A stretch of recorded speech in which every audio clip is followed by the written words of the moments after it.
Hello students, पिछली class में हमने प्रोकैरियोटिक सेल के स्ट्रक्चर को स्टार्ट किया था और एक बेसिक इंट्रोडक्शन स्ट्रक्चर बना के समझा था।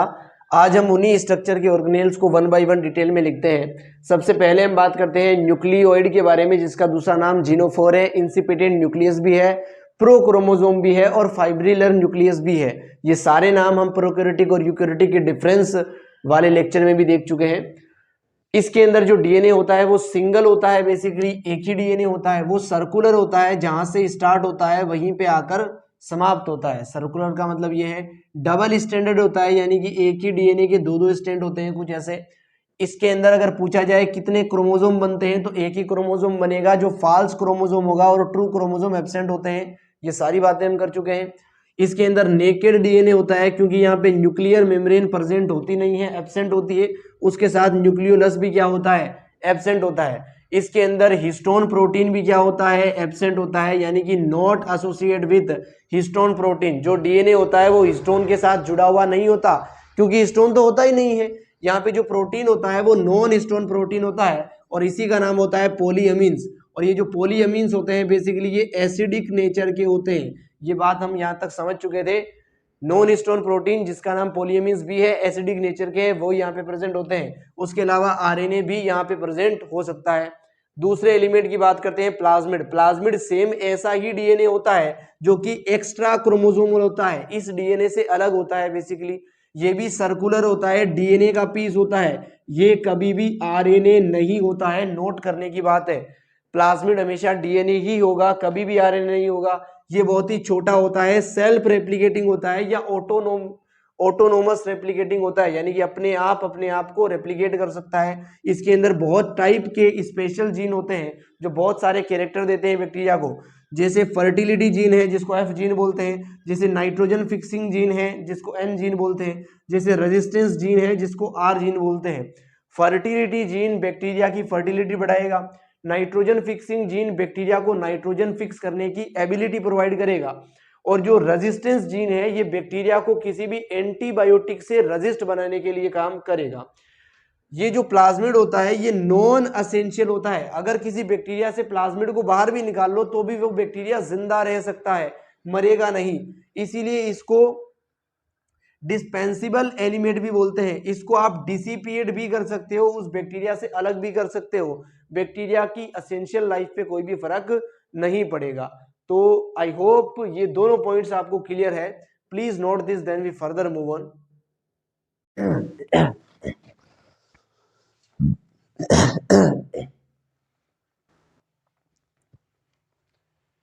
तो चलिए स्टूडेंट्स, अब हम आगे बढ़ते हैं और समझते हैं सेल वॉल के बारे में।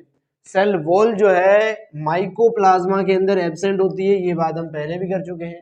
सेल वॉल बनी किसकी होती है, पेप्टिडोग्लाइकन्स की बनी होती है, जिसको म्यूरिन भी बोलते हैं। पेप्टिडो का मतलब है प्रोटीन, जिसका मतलब है होता है एमिनो एसिड, और ग्लाइकन्स का मतलब है ग्लाइकोजन, जिसका मतलब होता है शुगर। और यहाँ पे जो शुगर होती है वो दो टाइप की होती है, नाग और नाम।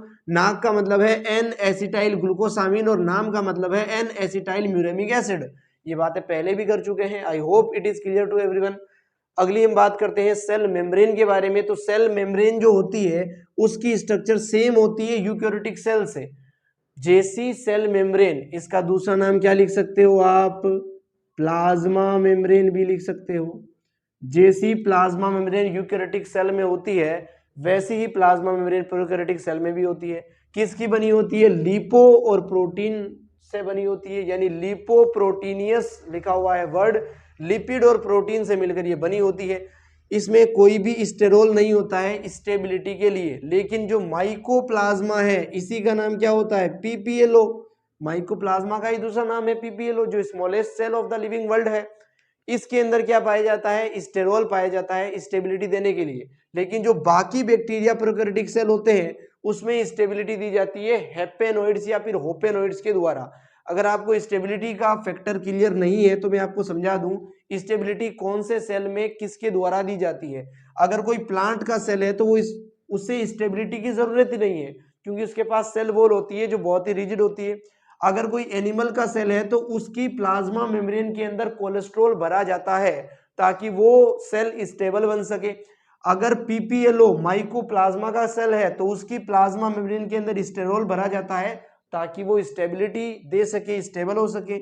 अगर कोई बैक्टीरिया का सेल है तो उसके अंदर होपेनोइड्स भरे जाते हैं उसकी प्लाज्मा मेम्ब्रेन में, ताकि वो सेल स्टेबल हो सके। I hope it is clear, very very clear to everyone. Please note this, then we further move on.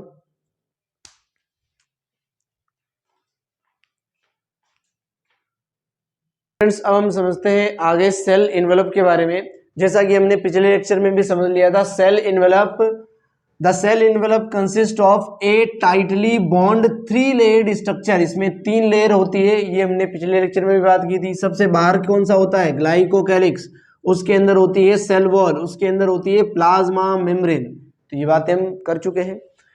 अब इन तीनों के फंक्शन जो है वो अलग अलग है, डिस्टिंक्ट है, लेकिन ये तीनों मिलकर जब सेल इन्वेलप बनाते हैं तो सेल इन्वेलप कैसे काम करता है? सिंगल प्रोटेक्टिव यूनिट की तरह। इसलिए तो इसका काम प्रोटेक्शन है। यही लाइन लिखी हुई है, all through each layer of the envelope perform distinct function. अलग अलग फंक्शन परफॉर्म करते हैं, लेकिन जब तीनों एक साथ आते हैं, टुगेदर आते हैं, तो प्रोटेक्शन का काम करते हैं, प्रोटेक्टिव यूनिट की तरह काम करते हैं। सबसे पहले ग्लाइकोकैलिक्स के बारे में 2-4 लाइन देखते हैं। कैप्सूल, मैंने पिछली क्लास में भी समझाया था, कैप्सूल क्या है? जब ग्लाइकोकैलिक्स थिक होता है, हार्ड होता है, तब इसका नाम रखा जाता है कैप्सूल। ये बना किसका होता है? ये पॉलीसेकेराइड का बना होता है, और इसमें पॉलीपेप्टाइड्स भी होते हैं। पॉलीपेप्टाइड्स का मतलब है बेसिकली प्रोटीन, और पॉलीसेकेराइड का मतलब है बेसिकली कार्बोहाइड्रेट। ये थिक और टफ कब होगा? जब इसमें कार्बोहाइड्रेट के साथ साथ प्रोटीन भी होगा, प्रोटीन यानी कि एमिनो एसिड भी होगा, तभी ये क्या होगा? थिक होगा, टफ होगा। और ये लूज और थिन कब होगा? जब इसमें प्रोटीन नहीं होगा, ओनली क्या होगा? कार्बोहाइड्रेट। यहाँ पे एमिनो एसिड क्या है? एब्सेंट है, इसलिए तो ये कैसा है? लूज और थिन है। तब इसका नाम क्या है? स्लाइम लेयर है। ये पहले ही बात कर चुके हैं। ये काम क्या करता है ग्लाइकोकैलिक्स? तो ये सेल आइडेंटिफिकेशन का काम करता है, बैक्टीरिया की कॉलोनी फॉर्मेशन में हेल्प करता है, उसके अलावा बैक्टीरिया को प्रोटेक्ट करता है किसी भी WBC से, किसी भी बाहरी अटैक से, क्योंकि सबसे बाहर यही होता है, तो यही प्रोटेक्शन करेगा, यही कॉलोनी बनाएगा। कॉलोनी कब बनेगी? जब बहुत सारे बैक्टीरिया एक दूसरे से चिपक जाएंगे। सबसे बाहर जो लेयर होगी वही तो चिपकने में हेल्प करेगी, और जो सबसे बाहर होगी वही तो बैक्टीरिया को पहचानने में हेल्प करेगी। तो I hope each and every point is clear to you. Please note this, then we further move on. तो चलिए स्टूडेंट्स, अब हम आगे बढ़ते हैं और समझते हैं मेसोसोम के बारे में। मेसोसोम का दूसरा नाम होता है कॉन्ड्रियोइड्स। ये नाम बहुत इंपॉर्टेंट है, आप याद रख सकते हो अंडरलाइन करके। इस मेसोसोम की डिस्कवरी किसने की थी? F. जेम्स साइंटिस्ट ने इसकी डिस्कवरी की है। Please note this. होते क्या है मेसोसोम्स? ये इनफोल्डिंग्स होती है प्लाज्मा मेम्ब्रेन की इनसाइड द साइटोप्लाज्म। ये लाइन हम पहले भी समझ चुके हैं। मेसोसोम 2 टाइप के होते हैं, एक तो वो मेसोसोम जो सेंटर में होते हैं, और एक वो मेसोसोम जो लेटरल होते हैं, पेरीफेरी के ऊपर होते हैं। जैसे ये सेल है, इस सेल के अंदर होगा प्लाज्मा मेम्ब्रेन। इस प्लाज्मा मेम्ब्रेन की फोल्डिंग अगर पेरीफेरी पे है तो इसे बोलेंगे पेरीफेरल मेसोसोम। अगर इस प्लाज्मा मेम्ब्रेन की फोल्डिंग इतनी ज्यादा अंदर चली गई है कि वो सेंटर तक चली गई है, तो इसे क्या बोलेंगे? Central mesosome. और इसे क्या बोलेंगे? लेटरल या पेरीफेरल मेसोसोम बोलेंगे। I hope it is clear to you. Central mesosome के 3 फंक्शन यहाँ पे लिखे हुए हैं। डीएनए का रेप्लिकेशन, मतलब एक डीएनए से दूसरा डीएनए बनाना, सेल का डिवीजन करने में भी हेल्प करता है सेंट्रल वाला, और सेल वॉल को फॉर्मेशन करने में, सेल वॉल को बनाने में, उसको सिक्रीट करने में भी मदद करता है सेंट्रल वाला। उसके अलावा लेटरल वाले के फंक्शन क्या होते हैं? ये एंजाइम्स को रखता है एरोबिक रेस्पिरेशन करने के लिए। जो एंजाइम रिस्पॉन्सिबल होते हैं वो लेटरल या पेरीफेरल मेसोसोम के अंदर होते हैं, इसलिए एरोबिक रेस्पिरेशन यहाँ पे होता है। एरोबिक रेस्पिरेशन होने से एटीपी का फॉर्मेशन होता है इसी साइट पे, और यूकैरियोटिक सेल में एटीपी फॉर्मेशन और एरोबिक रेस्पिरेशन का काम करता है माइटोकॉन्ड्रिया। इसलिए लेटरल मेसोसोम को एनालोगस माना जाता है माइटोकॉन्ड्रिया के। So it is analogous to mitochondria. I hope this is clear to you. आगे हम बात करते हैं राइबोसोम के बारे में। हम पहले भी बात कर चुके हैं। प्रोकैरियोटिक का राइबोसोम बहुत ही छोटा होगा, 70 टाइप का राइबोसोम होगा, जिसमें 50S और 30S की यूनिट मिलेगी। आप कहोगे इन दोनों को जोड़ने पर तो 80S बन रहा है, लेकिन इसका नाम तो 70S है। ऐसा होता है ओवरलैपिंग की वजह से। बेसिकली जो बड़ी यूनिट है 50S और जो छोटी यूनिट है 30S, ये ओवरलैप हो जाते हैं और इनका कुछ पोर्शन बीच में रह जाता है, इसलिए इनका टोटल जो आता है वो 70S ही आता है। I hope it is clear. जब राइबोसोम स्टडी करेंगे इसी चैप्टर में, सेल चैप्टर के अंदर, तो इसको और डिटेल में समझाएंगे, आपको और अच्छे से समझाएंगे। इस राइबोसोम का शेप या फिर साइज दे रखा है एनसीईआरटी में, 15 से 20 नैनोमीटर होता है, जो आपको बाय हार्ट याद करना है। राइबोसोम का फंक्शन होता है प्रोटीन को बनाना, प्रोटीन सिंथेसिस करना। और प्रोटीन सिंथेसिस कैसे होता है, एमआरएनए का जो स्टैंड है उसके ऊपर बहुत सारे राइबोसोम जुड़ते हैं। इस बहुत सारे राइबोसोम की जो चेन है इसी को बोला जाता है पोलीसोम या फिर पोलीराइबोसोम। जो वर्ड्स यहाँ पे लिखे हुए हैं पोलीसोम और पोलीराइबोसोम, ये वर्ड्स क्या होते हैं बेसिकली, सेवरल राइबोसोम्स में अटैच, बहुत सारे राइबोसोम जुड़ सकते हैं किसके ऊपर, सिंगल एमआरएनए के ऊपर। क्यों जुड़ते हैं, टू फॉर्म प्रोटीन, प्रोटीन बनाने के लिए। इसी चेन को क्या बोलते हैं, पोलीसोम या फिर पोलीराइबोसोम बोलते हैं। I hope it is also clear to you, please note this, then we further move on. चलिए स्टूडेंट्स, तो हम आगे बात करते हैं पिलाई और फिमरी के बारे में। पिलाई और फिमरी दोनों ही क्या होते हैं, प्लाज्मा मेम्ब्रेन के एक्सटेंशंस होते हैं, वर्दियां होती हैं, लेकिन ये बाहर की तरफ होते हैं, अंदर की तरफ मेसोसोम होते हैं, बाहर की तरफ क्या होते हैं, पिलाई और फिमरी होते हैं। ये बात हम पहले भी कर चुके हैं। ये किसके बने होते हैं, ये पिलीन प्रोटीन के बने होते हैं। चाहे पिलाई की बात करो चाहे फिमरी की बात करो, दोनों ही किससे बनते हैं, पिलीन प्रोटीन से बनते हैं। और ये जो प्लीन प्रोटीन होता है ये नॉन कॉन्ट्रेक्टाइल होता है, ये कॉन्ट्रैक्ट और रिलैक्स नहीं हो सकता, इसलिए इसका कोई भी रोल नहीं है लोकोमोशन में, नो रोल इन लोकोमोशन, चलने में कोई भी मदद ये प्रोटीन नहीं करते हैं। एक्चुअली में पिलाई और फिमरी में क्या डिफरेंस होते हैं वो हमने यहाँ पे लिखे हैं। पिलाई जो है वो लॉन्ग होता है, फिमरी क्या होता है, शॉर्ट होता है। पिलाई जो है वो थिक होता है, मोटा होता है, लेकिन फिमरी कैसा होता है, थिनर होता है, पतला होता है। एक सेल के अंदर पिलाई का जो नंबर है वो 1 से लेकर 5 हो सकता है, जबकि फिमरी का जो नंबर है एक सेल में वो 300 से लेकर 400 हो सकता है। इसीलिए फिमरी के नंबर मोर होते हैं किसी सेल में और पिलाई के नंबर लेस होते हैं किसी सेल में। ये बात हम पहले भी कर चुके हैं मोर और लेस के बारे में। पिलाई जो है वो कॉन्जुगेशन में हेल्प करता है। कॉन्जुगेशन क्या है, एक बैक्टीरिया अपने प्लाज्मिड को दूसरे बैक्टीरिया में भेजने के लिए पिलीन प्रोटीन से बनी हुई एक ट्यूब बनाता है जो कि पिलाई फाइबर से बनती है, उसी को मेल बैक्टीरिया बोलते हैं। ये बात हम पहले भी कर चुके हैं। जिस प्रोसेस को कॉन्जुगेशन बोलते हैं, प्लाज्मिड को एक बैक्टीरिया से दूसरे बैक्टीरिया में भेजने की जो प्रोसेस है उसका नाम क्या है, कॉन्जुगेशन है। और भेजने के लिए जो पाइप बनती है पिलीन प्रोटीन की वो पिलाई फाइबर से बनती है। I hope it is clear to you.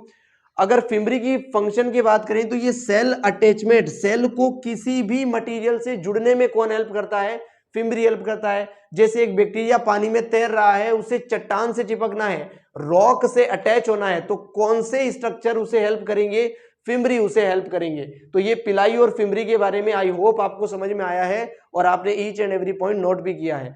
आगे हम बात करते हैं फ्लैजिला के बारे में। इन दोनों का लोकोमोशन में कोई भी रोल नहीं है, तो लोकोमोशन आकर करता कौन है प्रोकैरियोटिक सेल में, लोकोमोशन करता है फ्लैजिला। पहली लाइन लिखी है रोल इन लोकोमोशन, लोकोमोशन करता है ये। आगे लिखा है ये किसका बना होता है, ये फ्लैजिलिन प्रोटीन का बना होता है। आगे लिखा है ये मोनोफाइब्रिल होता है, इसके अंदर एक ही फाइबर होता है। जैसे ये फ्लैजिला है तो इसके अंदर एक ही फाइबर होता है जो फ्लैजिलिन प्रोटीन का बना हुआ होगा। ये बहुत ही छोटा होता है, पतला होता है यूकैरियोटिक फ्लैजिला के कंपैरिजन में। यूकैरियोटिक फ्लैजिला से अगर आप कंपेयर करोगे तो ये छोटा होता है और पतला होता है। इसके ऊपर कोई भी मेम्ब्रेन नहीं होती है, क्योंकि प्रोकैरियोटिक सेल में कोई भी ऐसा स्ट्रक्चर नहीं होता है जिसके ऊपर मेम्ब्रेन हो, एक्सेप्ट मेसोसोम और क्रोमेटाफोर्स। इसके 3 पार्ट होते हैं, बेसल बॉडी, हुक और फिलामेंट। इसके अलावा ये जो फ्लैजिला होता है ये 360 डिग्री रोटेशन का मूवमेंट कर सकता है, कुछ ऐसे किसी भी डायरेक्शन में मूवमेंट ये फ्लैजिला कर सकता है। लेकिन यूकैरियोटिक का जो फ्लैजिला होता है वो 180 डिग्री मूवमेंट ही कर सकता है। ये डिफरेंस की बातें हम पहले भी लेक्चर्स में कर चुके हैं। आई होप आपने वो सारे लेक्चर देखे हैं, अगर नहीं देखे हैं तो आप चैनल विजिट करके देख सकते हो। प्लीज नोट दिस, फिर हम आगे बढ़ते हैं। ये स्टूडेंट्स अब हम आगे बढ़ते हैं और बात करते हैं इंक्लूजन बॉडीज की। इंक्लूजन बॉडी को स्टोरेज ग्रेन्यूल भी बोलते हैं, क्योंकि ये मटेरियल को स्टोर करते हैं। स्टोर ऑफ रिजर्व मटेरियल, जो बचा हुआ मटेरियल है, रिजर्व मटेरियल है, उसको स्टोर करते हैं।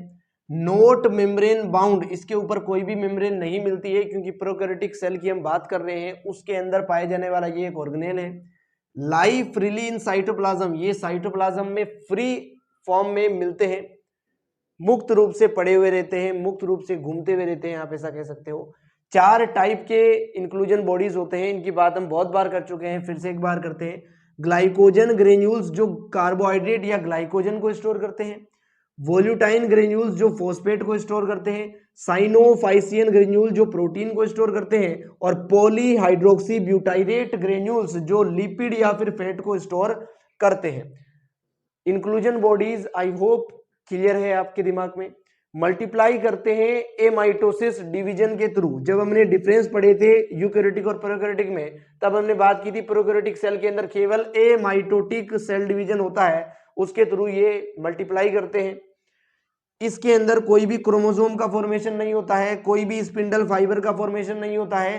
पहले जो न्यूक्लियस है वो कंस्ट्रिक्ट करता है, वो 2 भागों में टूटता है। उसके बाद में जो साइटोप्लाज्म है वो कंस्ट्रिक्ट करता है, यानी कि 2 भागों में टूटता है। पहले न्यूक्लियस के 2 न्यूक्लियस बन जाएंगे, उसके बाद साइटोप्लाज्म भी 2 सेल के साइटोप्लाज्म में डिवाइड हो जाएगा। बहुत ही सिंपल तरीके से ये और फास्ट तरीके से मल्टीप्लाई करते हैं एमाइटोटिक सेल डिवीजन के थ्रू। तो ये था बेसिकली प्रोकैरियोटिक सेल की एक टिपिकल स्ट्रक्चर, जिसको पहले हमने स्ट्रक्चर बना के समझा एक लेक्चर में, और अगले लेक्चर में हमने उसके ईच एंड एवरी पॉइंट को नोट किया। तो मैं उम्मीद करता हूं आपको each and every point clear हुआ होगा। अगर फिर भी आपका कोई डाउट होता है तो आप कमेंट सेक्शन में लिख देना, हम आपका रिस्पॉन्स जरूर करेंगे। थैंक यू सो मच यहाँ तक बने रहने के लिए। मिलते हैं अगले लेक्चर में। Take care.